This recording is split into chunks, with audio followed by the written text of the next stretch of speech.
I'm excited to present today's planning opportunity, and it's called the Jacqueline Onassis Trust, also known as a Charitable Lead Trust in the Code.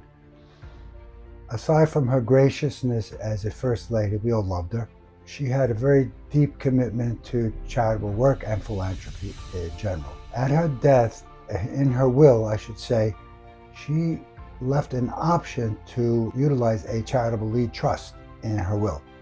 At her death in 1994, her estate had a value of $41 million.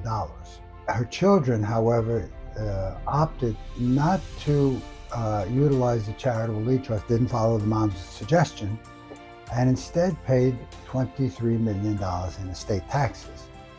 Had they followed their mother's suggestion in her will, their net worth would have grown to $100 million, with a mere $2 million being taxed. That would be after a charity received $192 million during the term of the trust.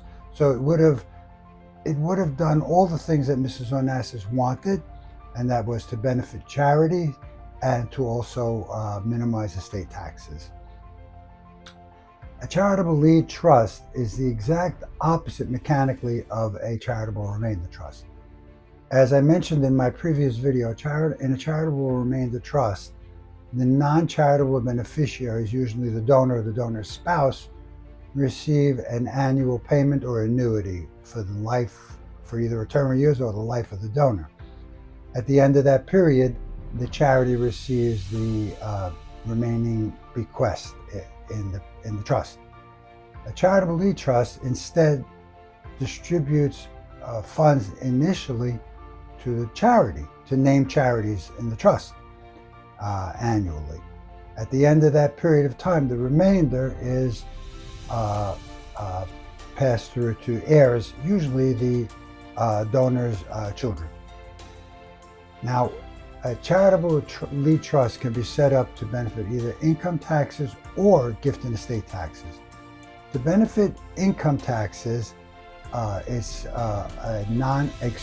grantor trust should be utilized, and that would yield potentially a large income tax deduction at the outset.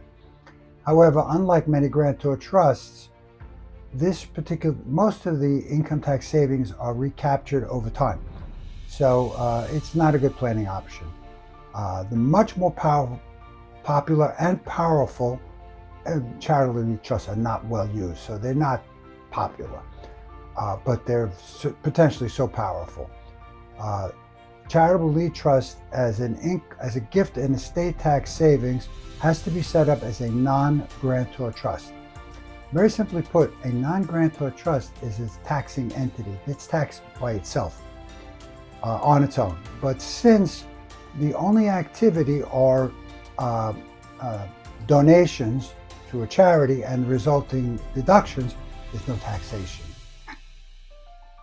Now, very much like most charitable entities, the donation of capital gains, long-term capital gains assets are not taxed, not recognized back to the donor.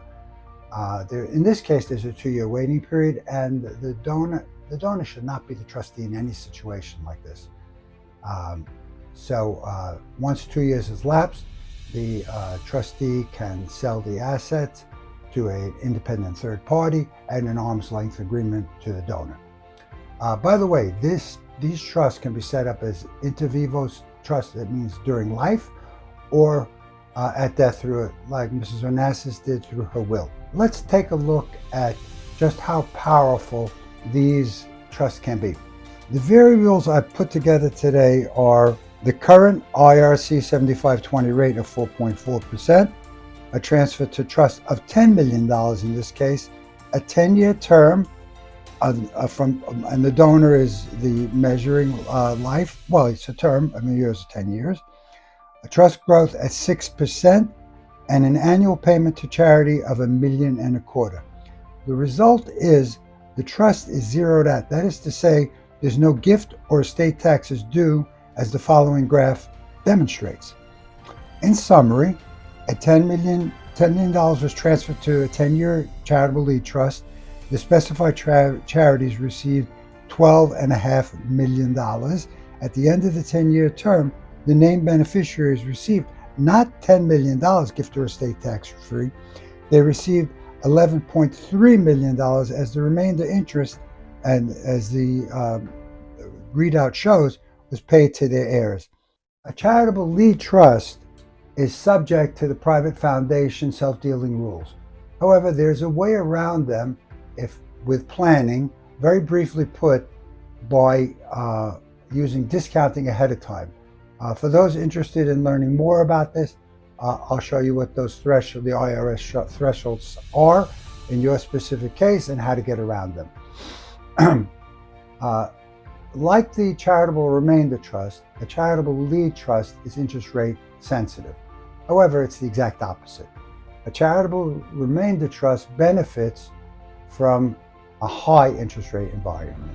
A charitable lead trust benefits from a low interest rate environment. And contrary to many people's sufferings, at this point, we're not really yet, and I hope we don't get into a high interest rate environment.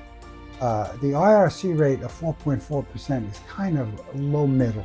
So if this trust, in these directions, if these instructions are followed, there would be no gain. So this is just so powerful for the right person, of course.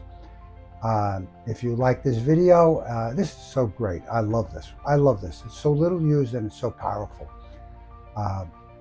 There's so many different planning ideas in my video, Morris J. Mizrahi. There's gift, there's estate taxes, there's charitable planning, there's retirement planning. There's lots of stuff to look at. The name of the website is morrisjmizrahillc.com. You can always reach me at my email address, morris@mizrahillc.com, or call me or text me, the number on the screen. Thanks so much. I'll be back with a new planning idea in the near future. Thank you so much for listening. I hope you benefit from this. Thanks. Bye-bye.